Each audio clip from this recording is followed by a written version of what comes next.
Hello everyone, my name is Azatru, how are you? And welcome to another Star Wars Squadrons video. And in this video I'm going to be sharing with you my thoughts on Star Wars Squadrons esports after the first tournament, plus my experience and what the future may hold, because there are some big events coming up, including one involving Lando himself, Billy D. Williams. Yes, all of the details will be later on in the video, so make sure you do stick around for that. So last weekend, Operation Ace happened, and this was an invitational for 5 different YouTubers from the Star Wars community and their hand-picked teams to go up against each other to try and prove who is the best currently in Star Wars Squadrons. And I will show some highlights from the stream in the background of this video. It lasted for around 5 hours and we came second. We didn't go hardcore practicing, but we did a real good job. And it was really close actually, because we were winning at the halfway stage and then we ran into stream snipers for 2 games in a row and we lost our momentum, and that really hurt us. But congratulations to Stash Squadron and Star Wars Explained, because they were insane and thoroughly deserved the win. We actually beat them when we played against them directly just by random matchmaking early on in the tournament, which I was so happy about, and that helped propel us into the lead. But it was so much fun having friendly competition among fellow Star Wars YouTuber friends like Star Wars Explained, and that is going to continue, and more on that later on in the video. So again, congrats to Alex and his team. They were amazing. I'm just so proud of my teammates who stepped up. We got some really awesome wins. Some wins didn't take very long. We got 2 wins within like 40 minutes or so, which is pretty quick for fleet battles. We were pretty happy with that. Very clean, lost no frigates, that sort of stuff. I think that the tournament was a little bit too long at 5 hours. 3 or 4 hours makes a little bit more sense to me personally.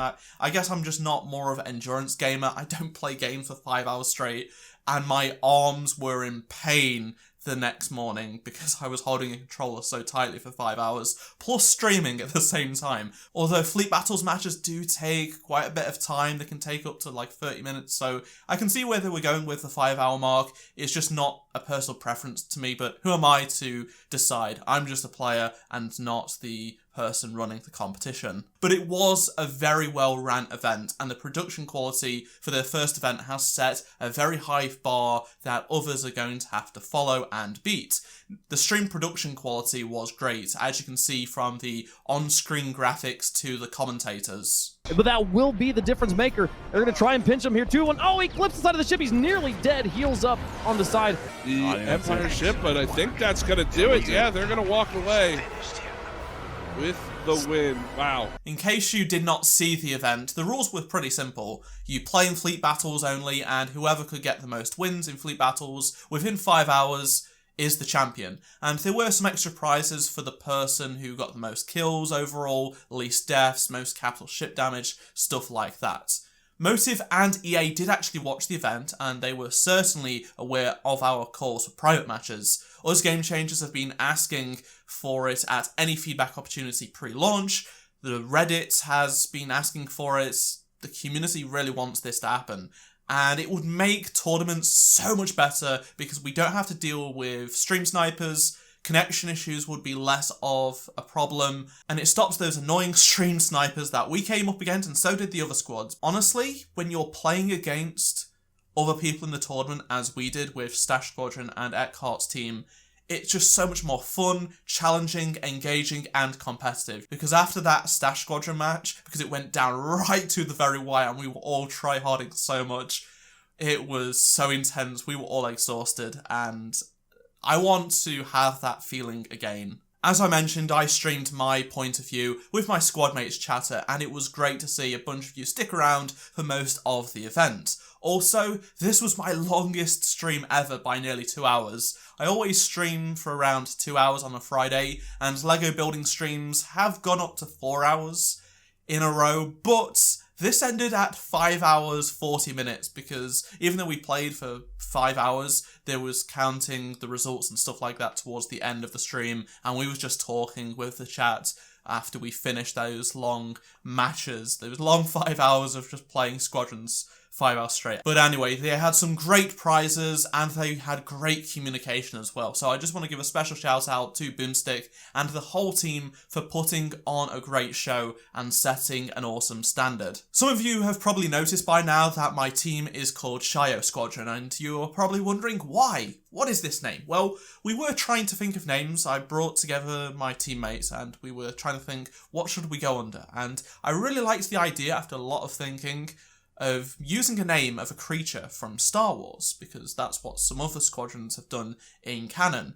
And I don't know why, but I instantly thought of Shio, and I was like, I remember that name. That name rings a bell. It's something from Kashyyyk, right? And it just was perfect. It is the bird in Fallen Order, the gigantic bird that brings peace. And it's a legend, and it's elegant, fast, strong. It just felt right to call our team Shio Squadron. And I don't know why, but I really like the design of it. And the head is kind of iconic. It's simple to look at in a 2D form. So I made the logo and I used the colours of Kashyyyk, you know, that dark blue, that dark green. And I think the branding's pretty cool. So I'm super excited to represent this team for my community of subscribers. This is our team. This is the team you can support. And I'm super excited to keep playing under this name, because it's not about me as, I don't want to call it as a true squadron. That's lame.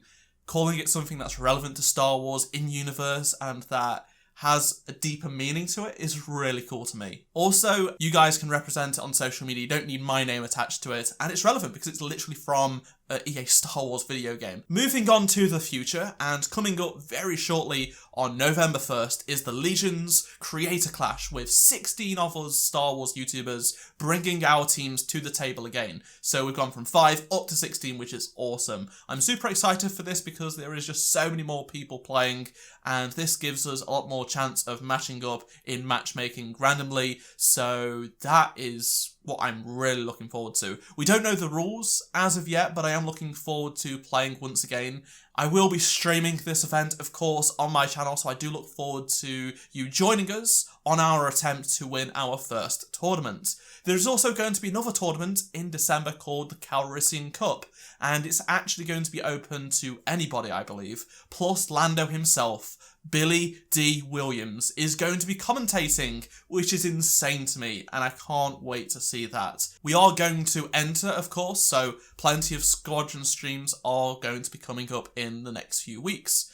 And I do look forward to more people making their own tournaments for just your friends or your own communities, if whether you be a content creator or you have a milsim or something like that. So it's not just these 3 tournaments happening this year. The Squadrons community has created more competitive fun and quality in 5 hours last week than Battlefront did in 5 years. Harsh, but very true, and it just shows that this game has a lot more potential when it comes to competitive, because Battlefront was very good at what it was designed to do, be a casual shooter. It was never designed with competitive in mind, although the first game did have private matches, which allowed for some tournaments, I believe, but who remembers those, right? Whereas this is a little bit different, and hopefully we do get private matches for Squadrons, because it would be a lifesaver, and people enjoy watching the game in a competitive environment. I think the Ace peaked at about 500, 600 viewers or something like that, which is pretty awesome considering that is just a brand new channel, and then you had all of us YouTubers streaming it as well. So it adds a lot more enjoyability to the game, in my opinion, this competitive aspect. I was so glad to see this implemented, like a ranking system into the game. I know it's broken at the moment, but hey, whatever. But hopefully Motive do make some changes in terms of making the game better and healthier for competitive. And I'd love to hear your opinions on anything I've shared in this video down in the comment section below. I will be reading them all. And if you want to watch more videos from me, make sure you do subscribe and turn notifications on. And if you enjoyed this video, please do drop a like. I'd really appreciate it. And that's all from me. Thank you so much for watching. Check out any of the 2 previous videos on screen if you did miss them. And I shall see you in my next Star Wars Squadrons video. Goodbye.